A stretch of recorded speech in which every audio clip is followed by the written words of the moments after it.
Hello everyone, and welcome to this online lecture. This week I'm going to be walking you through an exam review for Math 136.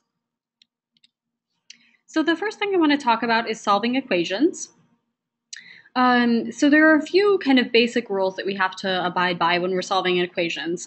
There are some steps that we can use to take in order to keep our equations equivalent. So one thing you can do is you could interchange two sides of an equation. Another thing you could do would be to simplify by combining like terms, getting rid of parentheses, that sort of thing. You have to make sure you always follow order of operations for that. In addition, you can add or subtract any number that you'd like, as long as you do that on both sides of the equation. And then you can also multiply or divide both sides of the equation by the same non-zero number, as long as you do it to both sides. And then using step 5 down here, this is something we did a lot when we were factoring. What you can do is you can factor one side, and then you use the zero product property to kind of split it into two pieces. So let's look at one example here. We're going to solve an equation first that leads to a linear equation. It looks pretty ugly at first, but if we actually do some stuff to it, it's going to start to look a little bit nicer. So the thing that you guys probably don't like about this one is the fact that there are fractions. So what we would like to do is completely eliminate those fractions. So in order to do that, what we're going to do is we're going to multiply both sides by x minus 1 times x plus 3. And what's going to happen when we do that is all of our fractions are going to go away. So you'll notice on the left-hand side, we multiplied by x plus 3 times x minus 1, and we did the exact same thing on the right-hand side as well. And on this left-hand side, if you look, the x minus 1 that's now in our numerator and the x minus 1 that's in our denominator, those two things are going to cancel. So we're just left with 2 times x plus 3, which if we go ahead and distribute that through, it's going to be 2x plus 6. That's this left-hand side right here. And then over here, if we take this whole thing, x plus 3 times x minus 1, and we distribute it to each of these pieces, this first fraction and also the second fraction. For the first fraction, the x plus 3's are going to cancel, so we're just going to be left with 3 times x minus 1, which is exactly what we see on the right-hand side here. And then if we take this whole thing, this x plus 3 times x minus 1, and distribute it to the second part of the fraction, we're just left with 1. So now we have a nice equation here that doesn't have any fractions in it. Really, all we have to do at this point is just distribute and then combine all of our like terms. So if we go ahead and distribute the 3 through on the right-hand side, we're left with 3x minus 3, and then we still have that plus 1 kind of hanging out over there. And then we're going to get all of our x's on the same side. So first thing that we can do is combine like terms on this right-hand side, so we'd have 3x minus 2. And then what we do is we subtract 3x from both sides and subtract 6 from both sides, so we're left with negative x equals negative 8. And we always want to work until we get x equals, not negative x. So you can either think of it as multiplying or dividing both sides by a negative 1, for example, until we clear out those negative signs. So we should get x equals 8 for that one. Now, the nice thing about solving equations is that you can always check your answer. So what we could do, I'm not going to do it in this example, but what we could do is we could take our 8, plug it in everywhere that we see an x, and then we can make sure that we get something that makes sense, like 0 equals 0 or 5 equals 5 or something like that. And if that is the case, if you get some equation that makes sense, so some number equals the same number, then you have solved your equation correctly. It's always a good idea, especially on your exam, to make sure that you go back and actually check your answers, make sure that they work. And that'll work anytime you're solving an equation. All right, next type of equation we did was a quadratic equation. So a quadratic equation is just some equation that's in the form ax squared plus bx plus c, where a, b, and c are real numbers and a is not 0. So the important thing to remember about quadratic equations is that you're going to have some kind of x squared term. You don't really need the bx, you don't really need the c. It's this ax squared that makes it quadratic. So if we have an equation like this, solve the equation x squared minus 4x equals 0. Anytime you have a quadratic equation, the first thing that you want to try to do is go ahead and factor it. Now, the first thing you should always look at when you're factoring is, do I have any common factors? So is there anything that I can take out of like both pieces? For example, is there anything that I can take out of x squared and negative 4x? And if you think about that for a minute, you can actually take an x out of both of those. So that's the first step right here, is to factor an x out. So we're left with x times x minus 4 equals 0. And then we can use that product property, the zero product property that we talked about earlier, and we just split it into two problems. We say that either x has to equal 0 or x minus 4 has to equal 0. And then you just have to solve each of them. X minus 0 is already solved. In order to solve x minus 4 equals 0, you just add 4 to both sides, so you get x equals positive 4. So those are your two solutions, 0, 4. And again, as with any time that you're solving an equation, once you're done solving it, you can go ahead and determine if you're right by plugging those values in and making sure that they work. And that's not too difficult to do here. The last one was a little uglier because we had a fraction. But for these two, if you plug 0 in for x, you're going to get 0 squared minus 4 times 0. Well, we know that that's just 0 minus 0, which is still just 0. So that one definitely works. And if we try plugging 4 in, you're going to get 4 squared, which is 16, minus 4 times 4, which is also 16. So you get 16 minus 16, which is 0. So that one works as well. All right, let's do another one. Let's say we have x squared equals 6 minus x. Now for this one, the main difference between this one and the last one is that this one doesn't have 0 on one of the sides. So the thing that you want to keep in mind anytime you're solving a quadratic equation that cannot be solved using the square root method, you're going to want to set it equal to 0. So we just rearrange it. I normally suggest keeping your x squared positive. It's going to make factoring a little bit easier. So we're going to add x to both sides and subtract 6 from both sides. So we're just left with x squared plus x minus 6 equals 0. And then once you have this, you can factor it. Okay, so you're looking for something where the product is negative 6 and the sum is 1. That's in the middle here. And if you think about that for just a minute, you should get 3 and negative 2. So this is going to factor into x plus 3 times x minus 2. And then we use that same zero product property. We would set x plus 3 equal to 0, so we'd get x equals negative 3. And we'd set x minus 2 equal to 0 as well, and we would get x equals positive 2. So again, you can solve this by plugging back into the original. Let's go ahead and try that. So for negative 3, remember, anytime you square a number, it's always going to be positive. So negative 3 squared is going to give you positive 9. And then on this side, we get equals 6 minus negative 3.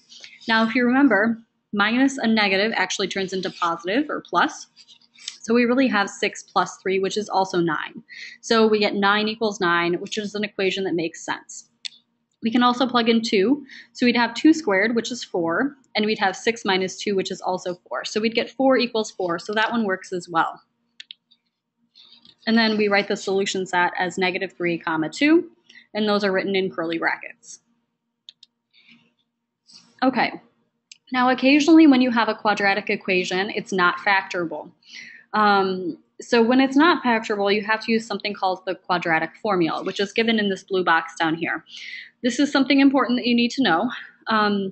The other thing to point out is the discriminant, which is this b squared minus 4ac. It's just a special name for whatever is under this radical here. And what you should realize is that if b squared minus 4ac is a negative number, then you're not going to have any real solutions, because what you would end up with is square root of a negative, which we only deal with in the complex number section. So if we're just looking for real solutions, we're not going to have any real solutions from that one. If it's greater than or equal to 0, though, you're going to end up with either 1 or 2 solutions, depending on the situation, and those are just given by the quadratic formula. So let's look at an example where we have to use quadratic formula. So if we look at this one, we have 2x squared plus 3 equals 2x. If you remember from what I said last time, we always want to get it equal to 0 unless we're using square root property, which is not valid here. Square root property can be used when you just have an x squared term and some other number, but no x. So we want to set it equal to 0. I always suggest keeping x squared positive, like I mentioned before. So I would subtract the 2x from both sides. So you get 2x squared minus 2x plus 3. Now you could spend a lot of time trying to factor this, but it's not going to work. So what we do is we use our quadratic formula. And before doing that, we can actually determine if we have any solutions by looking at the discriminant, which if you remember is b squared minus 4ac. So in our case, b is -2, a is +2, and c is 3. So if we plug in all of those numbers, we have -2 squared minus 4 times 2 times 3. And if we actually do that, we get 4 minus 24, which gives us a -20. Now, if you remember from the last slide, let me back up just a second. Anytime we end up with b squared minus 4ac less than 0, we have no real solutions. And if we think about that for a minute, what we end up with is square root of -20. We know that's going to be an imaginary or complex number, so there aren't going to be any real solutions for that. All right, so moving on then to sum of complex numbers and also difference of complex numbers. These are pretty easy, okay? So these are pretty basic problems. What you need to remember is that when you're doing these types of problems, you pretty much just treat I like it's a variable x, okay? So all you have to do is just combine your i's and combine your other numbers, and then you're done with it. Same thing with subtraction. So let's look at an example of that one. So for a, we want to take 3 minus 2i, which is a complex number, and we want to add it to 5 minus 4i. So all we do is we put the real parts together, which are the 5 and the 3. So this 3 and this 5. And then we want to put the imaginary parts together, the -2i and the -4i. And if we go ahead and do that, 5 plus 3 gives you 8. And -2i minus 4i is going to give you -6i. So you just end up with 8 minus 6i. Now you always want to write it this way. You always want to write the real part first, which is our 8, and then the imaginary part, which is the part that's attached to the I. Now this over here for subtraction is going to be pretty much the same thing, except what you need to keep in mind is that you have this negative sign outside of your parentheses. That's like a -1, okay? So what we're going to be doing is distributing this -1 through to both things. So what you end up with is 3 minus 5 and -2 minus -4i. And if we simplify that, 3 minus 5, that's going to be a -2.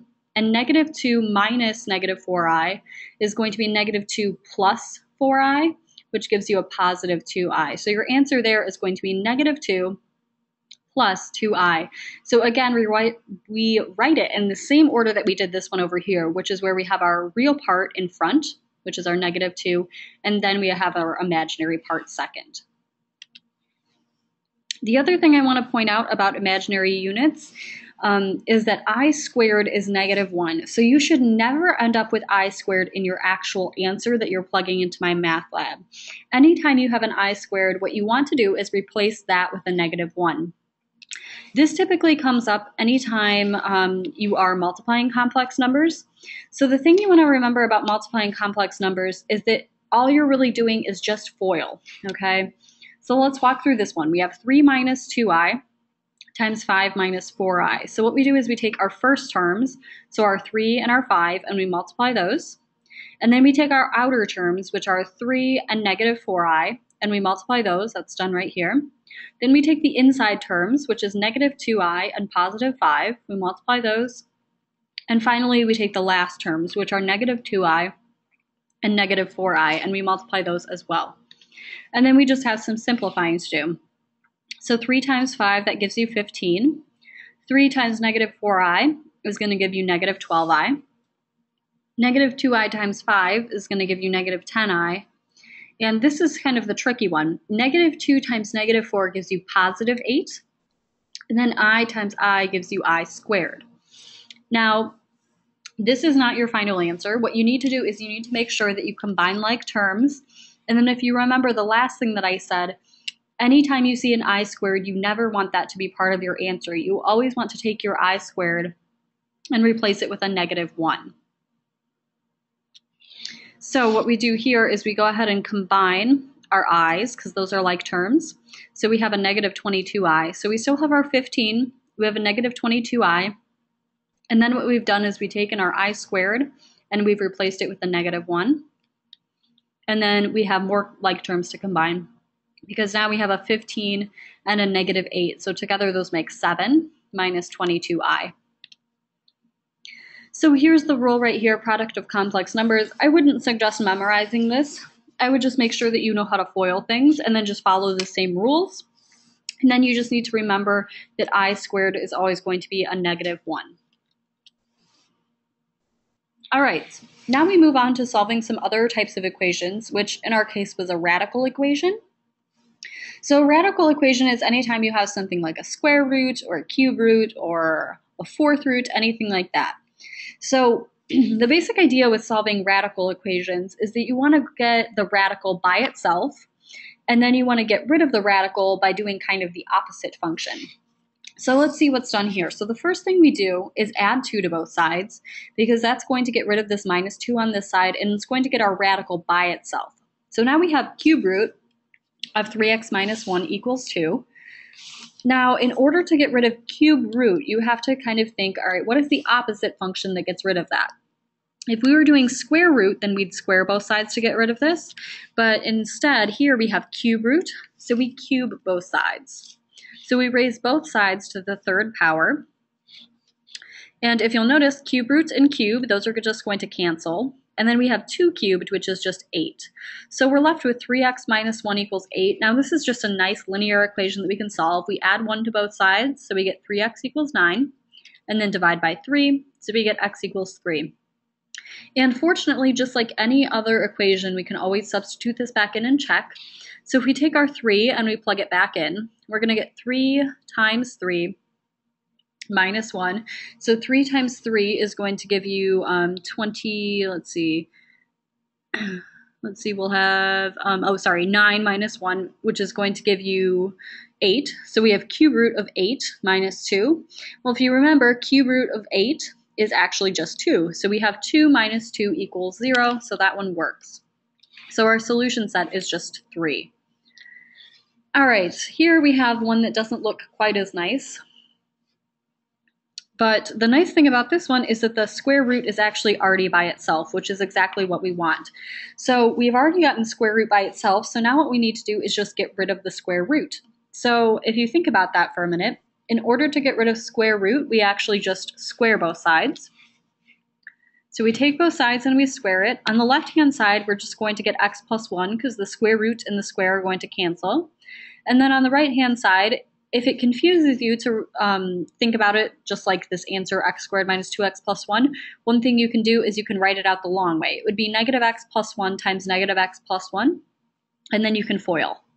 So you should get x plus 1 on the left-hand side and x squared minus 2x plus 1 on the right-hand side. Now what you want to do is just solve this like you would solve any other quadratic equation, because that's all it is now. We go ahead and subtract x from both sides, subtract 1 from both sides. So we're left with x squared minus 3x equals 0. Now this actually looks just like the very first problem that we did. We go ahead and we try to factor. So whenever you're factoring, you're always looking for a common factor first. And if you look at this one, we can take an x out of both of these pieces. So we have x times x minus 3 equals 0. So we get two solutions, either x equals 0 or x equals 3.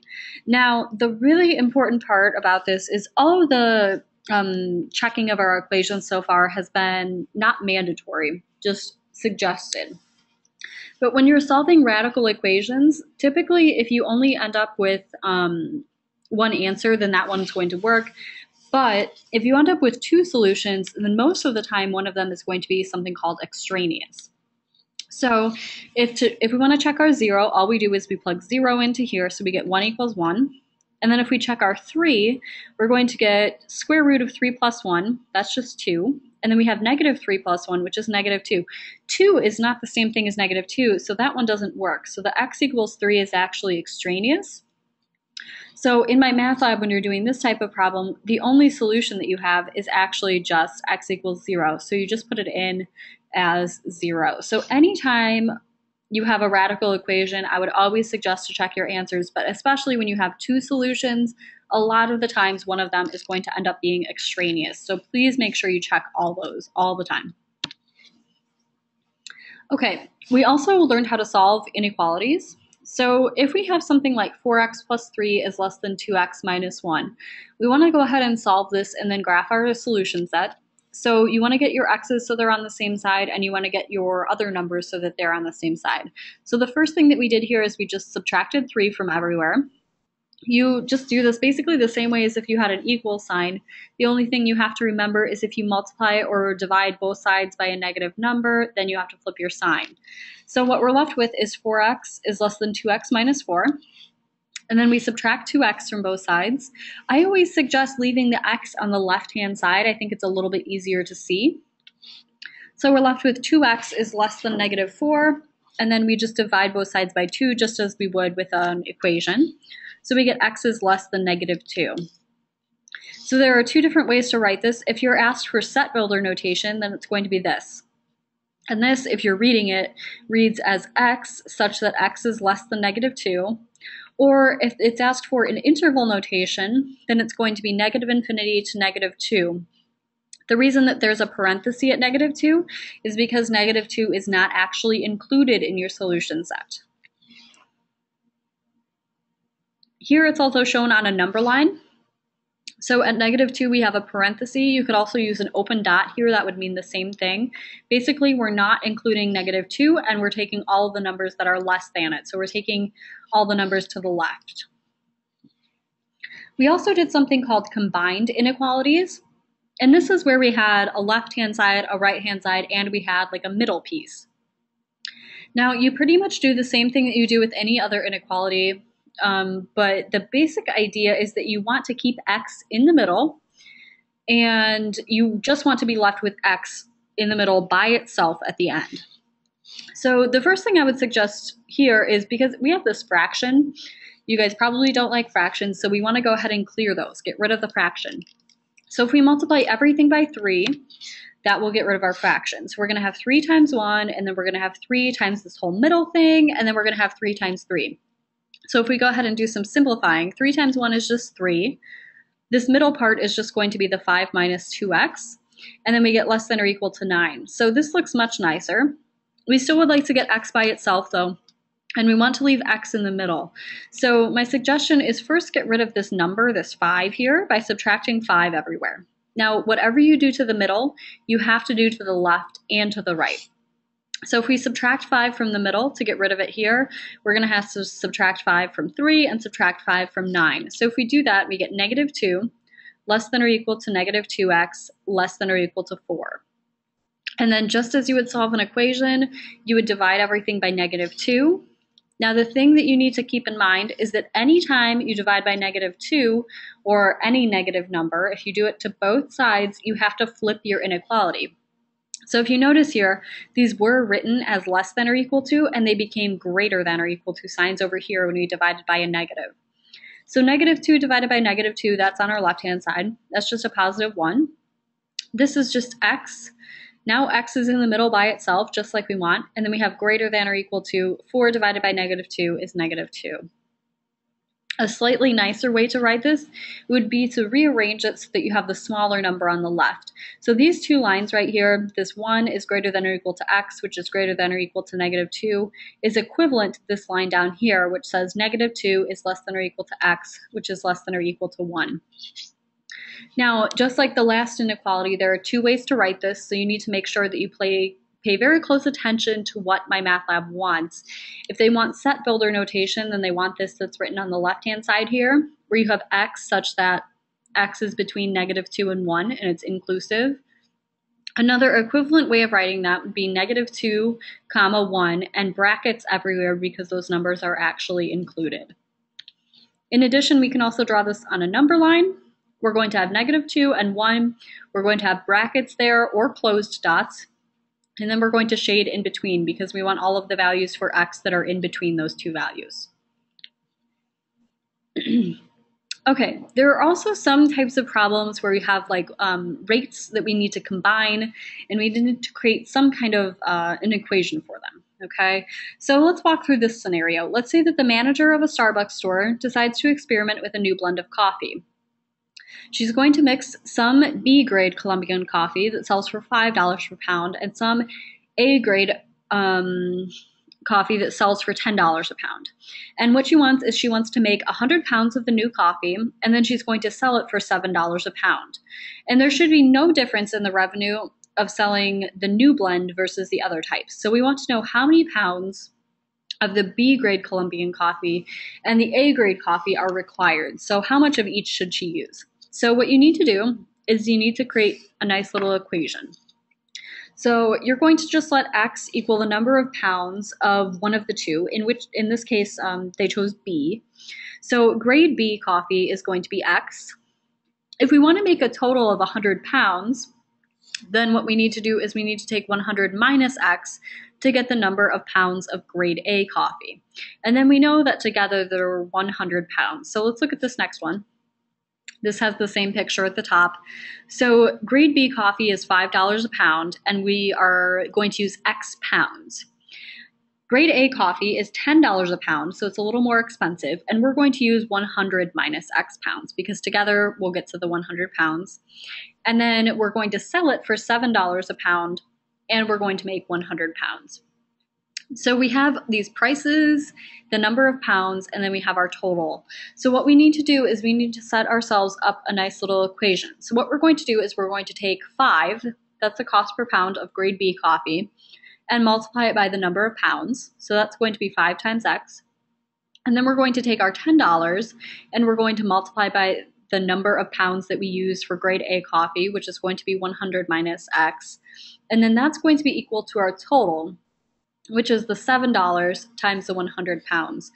So if we go ahead and write this but without all of these strange symbols in between, we just get 5x equals, and then we need to take this 10 and distribute it through. 10 times 100 is going to give you 1,000. 10 times negative x is going to give you negative 10x. So we have 5x plus 1,000 minus 10x equals, and then 7 times 100 is just going to give you 700. And then you just solve this like you would solve any other linear equation. 5x minus 10x, those are like terms, so we can combine them. That's going to be negative 5x. And then we subtract 1,000 from both sides, so we get negative 300. And then we go ahead and divide both sides by negative 5, so we get x equals 60.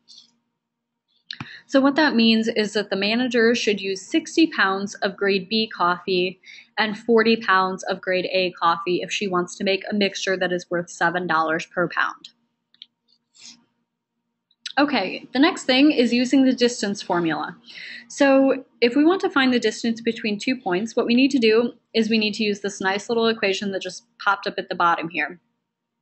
We always take x2 minus x1 and we square that. We take y2 minus y1, we square that, and then we add the two together and take the square root. So in our case, we're going to take our negative 1, that's our x2.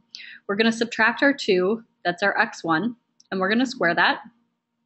And then we're also going to take our 3 minus our negative 4. We're going to square that. We're going to add those two things together, and then we're going to take the square root. So negative 1 minus 2, that's negative 3. So we have negative 3 squared. 3 minus negative 4. If you remember, minus a negative just turns into plus. So we really have plus 7 squared. Now, if you remember, anytime you take a negative and you square it, it's always going to be positive. So negative 3 squared gives you 9. 7 squared gives you 49. So you have 9 plus 49, which gives you 58. So we have square root of 58. Now, this is something that you can approximate using your calculator, okay? And if you do square root of 58 in your calculator, you're going to get about 7.62 for your answer. So that means if you were to plot these 2 points, 2, negative 4, and negative 1, 3, and then you were to connect them with a line, they would be about 7.5 units apart. Okay, the next thing we're going to talk about is how to find intercepts. So if we want to find an x-intercept, all we have to do is let y equal 0 and then go ahead and solve. If we want to find a y-intercept, then you let x equal 0. So anytime you're doing intercepts, you always let the opposite thing equal 0. So let's do an example. Let's say we have y equals x squared minus 4. All right, in order to find the x-intercept, we let y equal 0. So all we do is we rewrite our original equation, but instead of y, we put a 0. So we have 0 equals x squared minus 4. Now, anytime you have this, you always want to determine if you can factor it. And if you remember, This is actually the difference of two perfect squares, so it's going to factor pretty nicely. So it's going to factor into x plus 2 and x minus 2. So we get two different x-intercepts, -2, which is from this first factor, and +2, which is from the second factor. And then if we want to actually write them out, we can write them as -2, 0, and 2, 0. So those are our x-intercepts. In order to find the y-intercept, we just let x equal 0. So we take our original, and we just put a 0 in everywhere we see an x. So we get y equals -4 for our y-intercept. And the nicest way to write this would be 0, -4. Okay, we also talked about symmetry. So a graph is said to be symmetric with respect to the x-axis if for every point xy on the graph, x negative y is also on the graph. So if we look at this pink graph, for example, if we take it and we flip it across the x-axis, we end up with this blue graph down here, okay? And if we look maybe at this one in the middle here, it says a graph is said to be symmetric with respect to the y-axis if for every point xy on the graph, negative xy is also on the graph. So if we take this pink graph and we flip it across our y-axis, we're going to get the blue part of the graph. So that one is symmetric with respect to y. And then for origin, what you do is you replace x with -x and y with -y. So if you look at this pink part and you flip it across the y-axis first, you're going to end up with a piece over here. And then if you take that piece and you flip it across the x-axis, you end up with this blue piece down here. So that's an example of a graph that's symmetric with respect to the origin. Okay, so if you'd like to test for symmetry, what you do is, in order to test for symmetry with the x-axis, you replace y with -y. And this is not equivalent to the original, so that one's not symmetric with respect to the x-axis. If we want to determine if it's symmetric with respect to the y-axis, you take x and replace it with -x. And this one, if you remember, anytime you square something, it's going to be positive. So this actually ends up being the same as the original. So this one is equivalent to being symmetric with respect to the y-axis, because this equation right here is actually equivalent to the original. So this equation is symmetric with respect to the y-axis. And then if we want to determine if it's symmetric with respect to the origin, we replace y with -y and x with -x. So if we do that, we're never going to be able to simplify that so that it's the same as the original. So that one is not equivalent, so it's not symmetric with respect to the origin. We also learned how to find the slope of a line given 2 points. So if we have -1, 4 and 2, -3, all we have to do is just plug it into this equation where we have y2 minus y1 equals x2 minus x1. That's the same thing as change in y over change in x. So we're going to take -3 minus 4, and we're going to take 2 minus -1, which in our case becomes 2 plus 1. So we get -7/3 for our slope. Now the thing you want to keep in mind with slope is that you can subtract in either direction as long as you're consistent. So we could also do 4 minus -3 over -1 minus 2. We would get the same answer. The other thing you need to remember is that an equivalent word for slope when we're talking about a line is average rate of change. So what we can say here is that the average rate of change of y with respect to x is -7/3. Okay, so next we're going to find the equation of a line that has a slope of -3 and contains point -1, 4. So what we want to use is this nice point slope form here where we have y minus y1 equals m times x minus x1. So we just plug in the given information. Our y1 is our y coordinate that we're given, which in our case is 4. Our m is our slope, so that's going to be the -3 here. And then our x1 is the -1, because that's the x coordinate that we were given. And now all we need to do is make this look a little nicer. So we're going to do, first I would go ahead and think of this as y minus -1, that's going to be, or sorry, x minus -1, that's going to be x plus 1. And then we take our -3 and we distribute. So what we're left with is y minus 4 on the left-hand side and -3x minus 3 on the right-hand side. And then you always want to solve it so you have y equals. So we add 4 to both sides. So we get y equals -3x plus 1, and that looks pretty nice. Now if we want to go ahead and graph this, the way that you graph lines is you always start at the y-intercept, which in our case is going to be 1. So we start right here. And then our slope is -3. So you can either think of that as going up 3 and left 1, or you could think of it as going down 3 and right 1. Either way. Okay, let's find the slope and y-intercept of an equation that looks like this, where we have 3x minus 2y equals 6. Now, if you look in blue over here, we have this nice equation y equals mx plus b written. The reason that that's there is because that contains our slope and our y-intercept. Slope is going to be m, and the y-intercept is going to be b. So what we need to do is we need to rearrange this equation, this 3x minus 2y equals 6. We need to rearrange it so that we just have y equals. So what we're going to do first is we want to get y by itself, so we're going to subtract 3x from both sides. So we have -2y equals -3x plus 6, and then we're going to divide everything by -2. So we should be left with y equals +3/2, because -3 divided by -2 is going to give us a positive number. So we have 3/2 x, and then we have -3, because we have a +6 divided by a -2. That's going to give us a -3. Now, if we want to graph this, we can do the same thing that we did last time. We start at our y-intercept, which is 0, -3, that's down here, and then we use our slope. This time we have a positive slope, so we can go up and to the right. So if we go up 3, that leads us to our origin, and then we're going to go over to the right 2, and we're going to put another point there. And then all we have to do is just use a straight line to connect those two, and we have graphed our equation.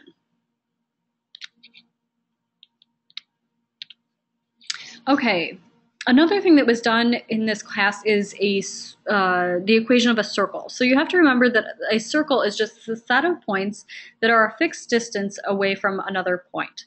So the fixed distance, that's called your radius, and then the fixed point is called the center of the circle.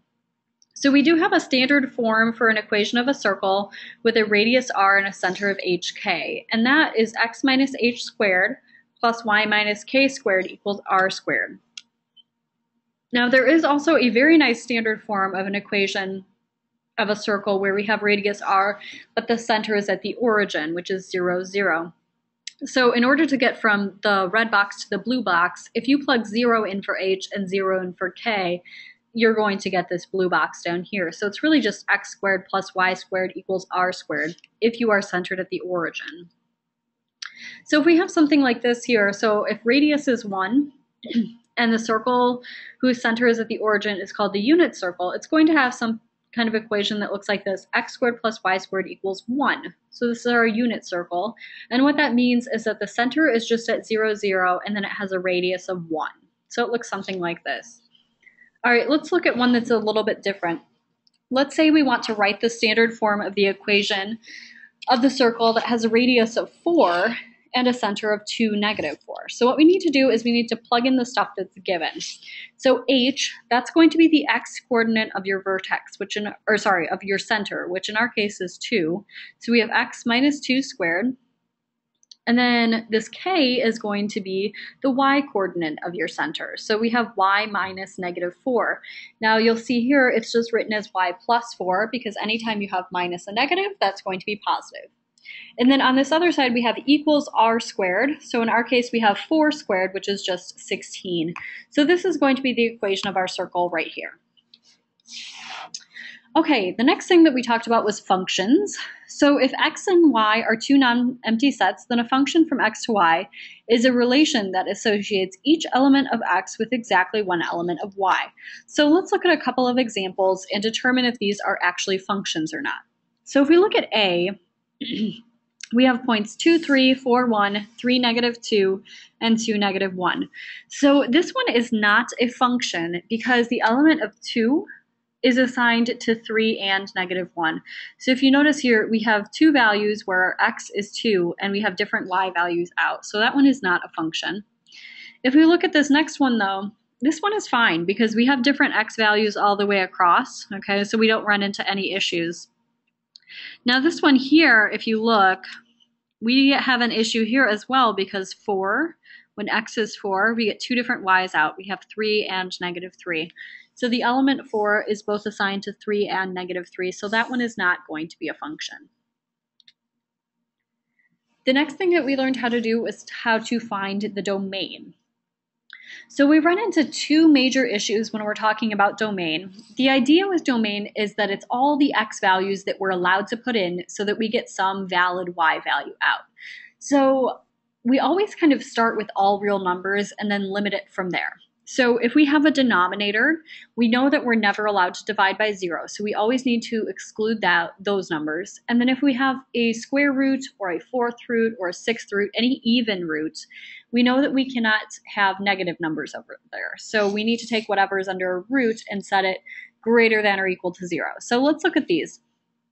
So if we take this first equation, for example, we have f of x equals x plus 4 over x squared minus 2x minus 3. So what we want to do is we want to find all of the values that make the denominator 0 so that we can exclude those. So what we do is we take x squared minus 2x minus 3, we set it equal to 0, we factor, and we figure out that x cannot equal 3 and x cannot equal negative 1. So this right here is written in set folder notation, x such that x is not equal to 3 and x is not equal to negative 1. For b down here, though, we have g of x equals x squared minus 9. This does not have a denominator, and it also doesn't have an even root. So this one is going to be all real numbers. So the idea with this one is that you can put whatever you'd like in for x, and you're going to get some valid value out for y. And then this last one down here, if you notice we have a square root, we have square root of 3 minus 2x. We can only use non-negative numbers, so we know that 3 minus 2x has to be greater than or equal to 0. So if we'd like to solve this, we'd subtract 3 from both sides, divide by negative 2. So there are two different ways to write this solution. Set builder notation, which is x such that x is less than or equal to 3 halves. Or interval notation, which would be negative infinity to 3 halves with a bracket because it's included. You'll have to make sure you pay attention to the way that my math lab wants your answer structured. Okay, we can also add functions and subtract or multiply and divide. So let's look at a couple of examples with this one. So let's say we have f of x equals 2x squared plus 3 and g of x equals 4x cubed plus 1. So first thing we want to do is go ahead and add them. So all you have to do is just add these two functions together and then you combine any like terms that you have. So we have 2x squared plus 3 plus 4x cubed plus 1. And then we just need to combine like terms. In this case, this x squared and this x cubed cannot be combined because they do not have the same exponent. So really what we end up with is 4x cubed plus 2x squared, and then we combine to the 3 and the 1 to get 4. We can also subtract them. You have to make sure that you remember to subtract the entire second function. So we need to put a subtraction and then put parentheses around this. And then we go ahead and distribute and combine like terms, and we get negative 4x cubed plus 2x squared plus 2. We can also multiply them, in which case you would need to FOIL. And if you do that, you're going to get 8x to the 5th. That's your first term. Your outer term is going to give you 2x squared. Your inside term is going to give you 12x cubed, and then your last term is going to give you 3. And then finally, you can also divide them. So you have 2x squared plus 3 over 4x cubed plus 1. And there's not really anything else that you can do with that. There's nothing to factor out and cancel in that case. Okay. If you want to determine if something is a function, you can use something called the vertical line test. So basically what you do is you just take a vertical line. I normally suggest maybe taking like a pencil or a pen and holding it vertically, so holding it up and down. And then what you do is you take it and you kind of trace along your graph, and you see how many times it hits your graph as you move it along. So everywhere that we take this vertical line, if we take this dotted line that's here, and we move it all the way across, no matter where we put it, it only hits our graph in one spot. So that means that it is a function. The same thing happens over here, so that one is also a function. But if we look at something like this, if we take our vertical line and we move it through this parabola that's sideways, it hits our graph actually in two different places. And if we move it maybe over here, it's going to hit in two places. So that means that it's not a function. And if we do the same thing here, again, it's going to hit in two places. There are a bunch of spots where that's going to happen. So that one is not a function either. So if you take your vertical line and you're able to move it across your entire function, only hitting it once in each spot, then it is a function. But if at any point you hit your graph more than once, then it is not a function. We can also use graphs to just obtain information. So let's say we want to find f of 0. What we do is we look and we figure out, okay, where is x equal to 0? And if we look at that, x is 0 right here, and our y value is 4. So that's going to be f of 0. If we want to find the domain, all we're doing is we're looking for the values of x. So the smallest value for x, if we look from left to right, the smallest value we have is 0, and the largest value that we have is 4 pi.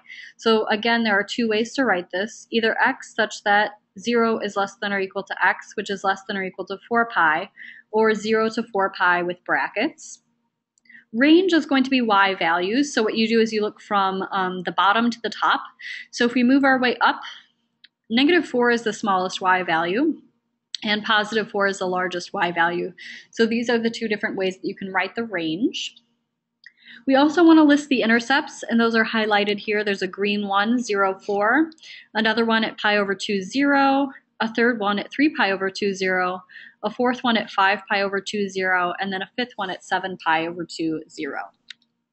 And then we want to know how often does your line y equals 2 intersect the graph. So if you see this purple line just showed up, that's the line y equals 2, and we just need to count. So it looks like it hits it 1, 2, 3, 4 different places. And then we want to know for what values of x does f of x equal -4. So if we look, these two red dots that just showed up, those are the values where y is equal to -4. So it happens at x equals pi and x equals 3 pi. And then in addition, we're asked for what values of x is y greater than 0. So what we're doing is we're looking for all the values that are up here, and we're going to have 3 different spots where that happens. We have it from 0 to pi over 2, because these values are positive. We also have it from 3 pi over 2 to 5 pi over 2. And then we also have it from 7 pi to 4 pi. Or sorry, 7 pi over 2 to 4 pi. All right, we also have definitions for even, odd, and neither. These are actually the same things that we've already done with symmetry, but they just have different names. So even is when you take x and you replace it with -x. Odd is when you take x and replace it with -x and y and replace it with -y.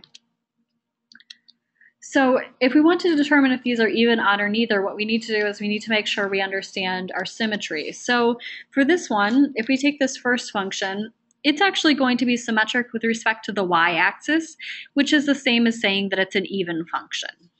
If we look at this one here, that one's not symmetric with respect to the x or the y-axis or the origin, so that one is neither.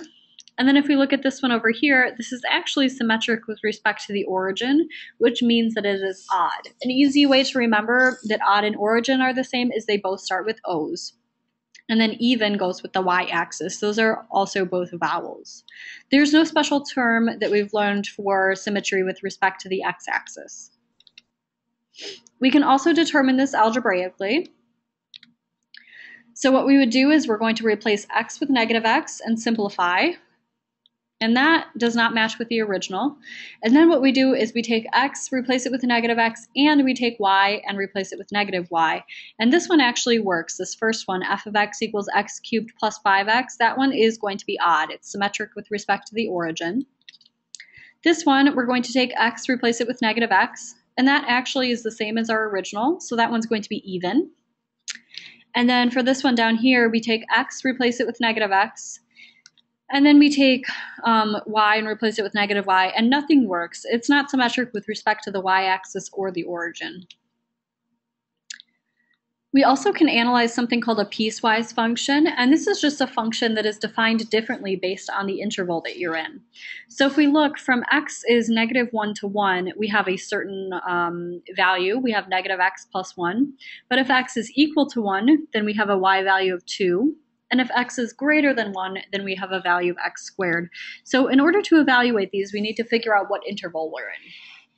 So if we want f of 0, that means we want x equal to 0. That's going to be this first interval here. So all we need to do is we need to take 0 and plug it in for x to this original. So we have -0 plus 1. That's just going to give us 1. If we have f of 1, if you look, we're going to be using actually the second piece now because we have x equals 1. So that's just going to be a value of 2. And then if we have x equals 2, That's going to be this last piece because 2 is larger than 1. So we just have 2 squared, which gives you 4. The domain is going to be from -1 to infinity. Those are the x values that are given. And then they want us to graph, and it ends up looking like this. It's a line here, and then it's a value of 2, and then it's kind of half of a parabola over here.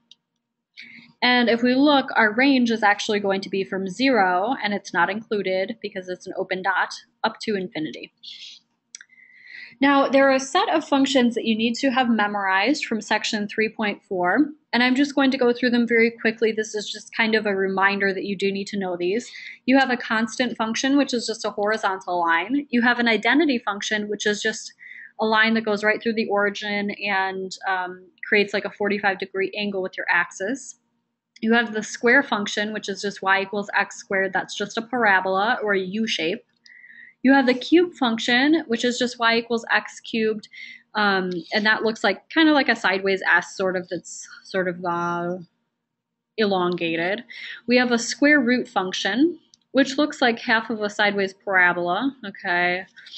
We have a cube root function, which looks like the square root function a little bit on this side, and then also has a piece that's kind of on the negative side.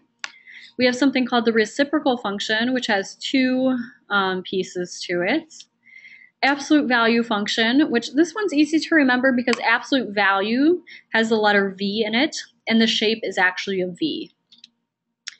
So the thing with those, I would make sure that you create yourself some flashcards for those if you're having trouble memorizing them.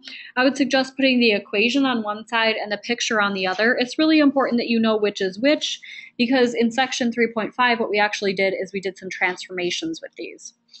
So for this one, for example, we have f of x equals x squared, and we want to obtain the graph of h of x equals x squared minus 4. Now, one thing you can do is you can just plug in values, but the other thing that you want to keep in mind is that we have learned some rules around this. So if you have minus 4 here, since it's outside of your function, that's actually going to move your graph down 4 units. So if you took your x squared graph and you just picked it up and moved it down 4 units, you would end up with this blue graph here, which is your h of x. We have rules for that. That's shifting vertically up or down. So if we're adding a value, we're going to be shifting it up. If we're subtracting a value, we're going to be shifting it down. And those are when the values are outside of your function.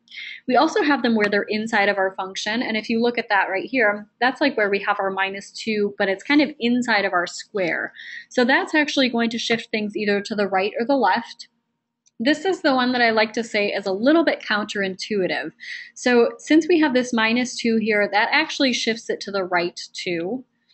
So what we would do is we'd take our black graph here, we'd pick it up, and we'd move it over to the right 2, and we'd end up with our blue graph.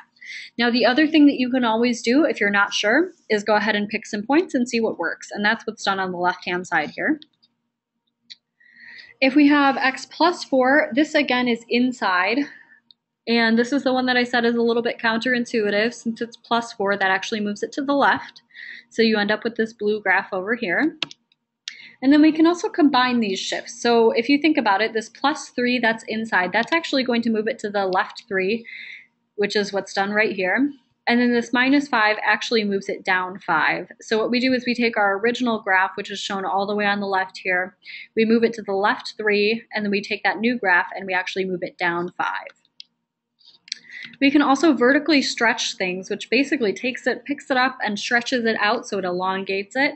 So the black graph shows what absolute value of x looks like. The blue graph shows what 2 times absolute value of x looks like. We can also kind of squish it or compress it.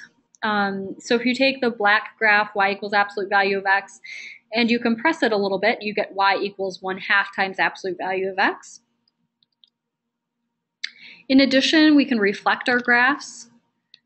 So if we take y and replace it with a negative y, then we actually flip across our x-axis, so we make it upside down. That's what's shown at the bottom here.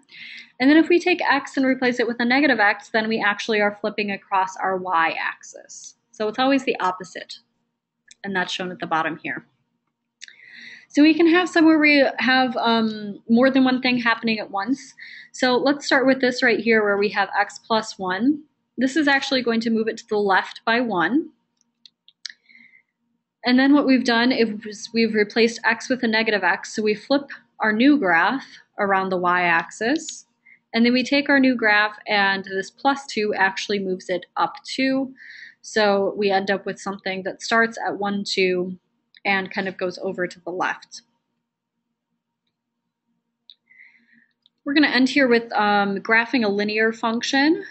So anytime you're doing this, you're going to start at 0, 1, that's your intercept, and you're going to go up 2 and over 3, and then you draw a line connecting the two. Now the thing I wanted to point out here, and I mentioned this a little bit earlier, but the big thing to point out here is that average rate of change is actually the same thing as slope. So if you're asked for those two different things, you need to find slope, and that will be your average rate of change.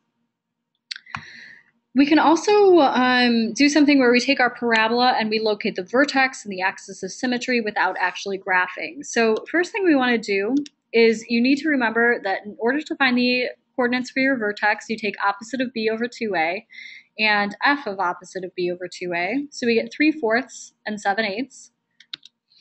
And so your vertex is at 3/4, 7/8. Axis of symmetry is always going to be x equals the x coordinate of your vertex. And this one is actually going to open upwards because the number in front of your x is positive. And here are the rules here for that. Here's an example of something where we have 2 x-intercepts, 1 x-intercept, and none at all. And I'm going to skip this one. This is pretty much the same thing. It's locating the intercepts for the same graph, determining domain and range, decreasing and increasing. And then this is just a similar example, but with different numbers. So I'm going through this pretty quickly. If you're confused at all on this, this is from chapter 4. I would make sure you take an extra look. And then there's one additional example here where we have some different numbers, but it's all done the exact same way. So let me get through these and see if there's anything else that I skipped that I wanted to talk about. Oh, one last one, which is solving an inequality. This is from section 4.5. So what you do if you'd like to solve this inequality is go ahead and graph it. So I suggest always finding your intercepts. So our y-intercept ends up being at 4, and our x-intercepts end up being at -4, -1. You find your vertex, which is going to be the opposite of b over 2 times a, so we get -5/2. If we plug that in, we get -9/4 for our y value. So it's drawn right here for you. This is our parabola. And what we want to do is we want to figure out where is the function greater than 0. So what we want to find is we want to find all of the values where we are above our x-axis, and those are now highlighted in red for us. In order to write that answer, we look at our x values, and we know that we have really small x values over here where it's above the x-axis, so that's going to be -∞ all the way up to -4, and then -1 all the way up to infinity. And then if we want to draw that on a number line, it just goes in opposite directions. So at this point, I would like to open it up to questions if anyone has one. I know we have a few people attending, so if you look on GoToWebinar on your control panel, you should be able to type questions. So if you have any there, you're welcome to go ahead and type those, and then I can go ahead and answer them verbally for you. So if you'd like to take a minute and think about the presentation, think if you have any questions about what's covered on your exam, I would be happy to answer any of those things.